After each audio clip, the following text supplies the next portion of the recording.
proses ini kan mungkin kalau dari pihak-pihak sana belum puas bisa melakukan pra peradilan dalam bentuk kalau menemukan bukti. Jadi ada mekanisme hukum ya. Kalau lah keberatan dengan putusan kepastian ini kan ada mekanisme selanjutnya. Ya. Ini akan tentu mendasari pada novum atau alat bukti baru yang dimiliki oleh para pihak.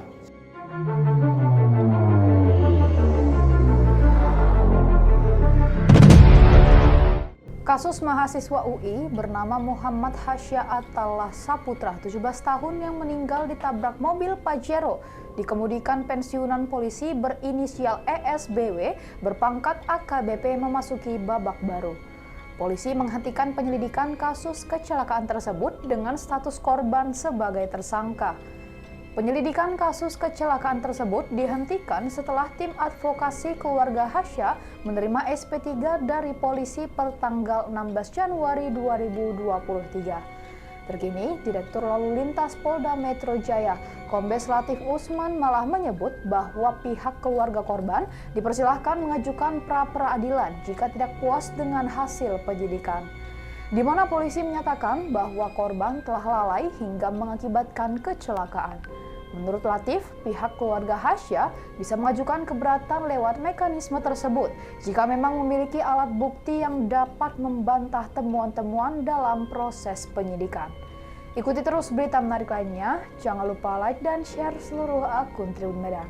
Sehingga setelah kita perlu ada kepastian hukum, kita melakukan roadshow gelar perkara secara maraton. Dalam artian kegiatan-kegiatan itu kita bertahap. Dari hasil keterangan saksi, gambar-gambar kita gelar di 3 kali ya, 3 kali gelar yang kita udah tadi sampaikan dari Propam, Irwasda, Bitkum dan ahli. Setelah dilakukan gelar 3 kali, sehingga sama untuk kepastian hukum mengambil kesimpulan kami kasus ini SP3. Karena yang untuk Pak Eko ini juga secara dari keterangan saksi ini memang tidak bisa dijadikan tersangka karena dia dalam posisi hak utama jalan Pak Eko, dia berada di jalan utamanya dia, jadi dia tidak istilahnya merampas hak jalan orang lain karena Pak Eko berada di lajurnya, karena ini kan cuma 2 arah. Dan jalannya kita hitung kanan kiri sesuai dengan ukurannya, Pak Eko berada di hak utama jalannya Pak Eko. Sehingga kami melakukan setelah bergelar itu ditemukanlah kesimpulan kami SP3. Itu benar kan? Baik rekan-rekan, kecelakaan itu kan diawali dari pelanggaran ya. Maka untuk mengantisipasi adanya pelanggaran tentu lengkapi alat keselamatan. Ya tentu di luar dari harus berhati-hati juga lengkapi alat keselamatan. Ini yang menjadi utama, prioritas keselamatan paling utama. Ya. Pak Dias satu lagi Pak.